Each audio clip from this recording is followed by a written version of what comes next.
मस्जिद व जामा मस्जिद से फतवा जारी हुआ, घर बैठकर नमाज अदा करें। रमजान का महीना शुरू, मुस्लिम समाज रोजे रखने की तैयारी में तो सरकार ने दी हिदायतें। देश में कोरोना वायरस को लेकर देश के सभी नेता, सामाजिक संगठन, धार्मिक स्थल गंभीर नजर आ रहे हैं। सभी धार्मिक स्थल के प्रतिनिधियों ने सोशल डिस्टेंसिंग व बंद रहने की अपील की थी।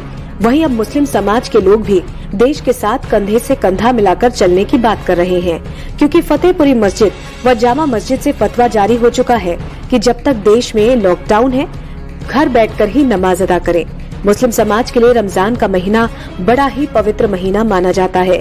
इस अवसर पर सभी रोजे रखते हैं और अल्लाह से नेक कामना करते हैं कि अल्लाह सभी को स्वस्थ तंदुरुस्त रखे। इसीलिए इस बार लॉकडाउन के चलते मुस्लिम घर बैठकर ही नमाज अदा करेंगे। मस्जिद के इमाम ने कहा कि जामा मस्जिद, फतेहपुरी मस्जिद व हमारे बुजुर्गों ने घर पर ही नमाज अदा करने की बात कही है। उन्होंने कहा है कि घर पर नमाज अदा करने से वही फल मिलता है जो मस्जिद में नमाज अदा करने से मिलता है। रमज़ान का महीना हमारा मुक़द्दस महीना है जो कल से शुरू होने वाला है। उसमें तमाम मसाजिद से, जैसे हमारे जामा मस्जिद दिल्ली के इमाम साहब हैं, फतेहपुरी के इमाम साहब हैं, और जितने बड़े बड़े इदारे हैं तमाम ने ऐलान निकाल दिए हैं, फतवे जारी कर दिए हैं कि तमाम लोग अपने घरों में ही नमाज़ पढ़ें, रोज़ा रखें, रातों को इबादत करें और मुल्कों के लिए दुआएं करें। किसी को भी मस्जिद में आने की इजाज़त नहीं दी। और ये फरमाया कि अगर कोई आदमी अपने घर में अकेला नमाज़ पढ़ता है तो उसका सवाब मस्जिद के बराबर ही होगा। ये हमारे बुजुर्गों ने, हमारे उलमा ने ऐलान कर दिया है। डॉक्टर मुनीश, हज कमेटी के सदस्य व पूर्व चेयरमैन, ने कहा है कि प्रधानमंत्री मोदी के आदेशों की पालना करते हुए सभी मुस्लिम समाज के लोगों को घर पर ही नमाज अदा करने की हिदायत दी है। उन्होंने कहा कि ईद पर भी सरकार जो हिदायत देगी वैसे ही मनाएंगे। मुस्लिम समाज के लोगों ने भी सरकार को सहयोग देने की बात की है और घर पर ही नमाज अदा कर रहे हैं।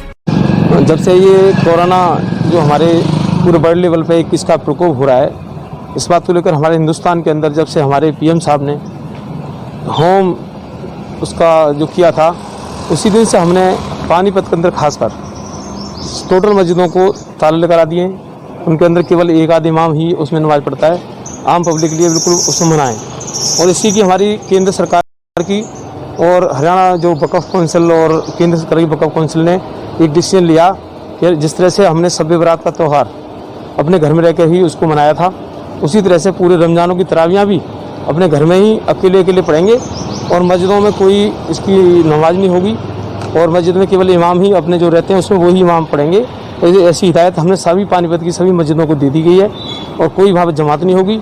ईद का त्यौहार के अभी टाइम पड़ा है और जैसे भी सरकार की गाइडलाइन आएगी ईद के लिए जब उसके बारे में होगा, रमज़ानों में पूरी तरह से लॉकडाउन का, सोशल डिस्टेंस का पूरा पालन किया जाएगा। किसी भी तरह से किसी मस्जिद में कोई भी जमात की नमाज नहीं होगी।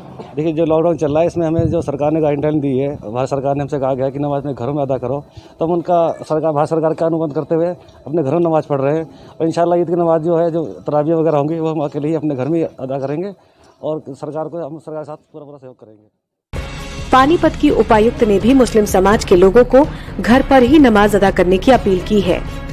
हम देश के सभी लोगों को रमजान महीने की शुभकामनाएं देते हैं और अल्लाह से दुआ मांगते हैं कि सभी को रोजा रखने की शक्ति प्रदान करे। जैसा कि रमज़ान का महीना आ रहा है, तो जैसे मुस्लिम भाई हैं हमारे, जो उनका नियम है उसमें अपना फॉलो करेंगे और यही है कि इकट्ठे होकर कहीं नमाज अदा नहीं करेंगे, अपने घरों पे जैसे पहले से करते रहेंगे, उन्हीं नियमों का पालन करेंगे और कहीं भीड़ करके इस तरह का बड़ा समारोह नहीं करेंगे।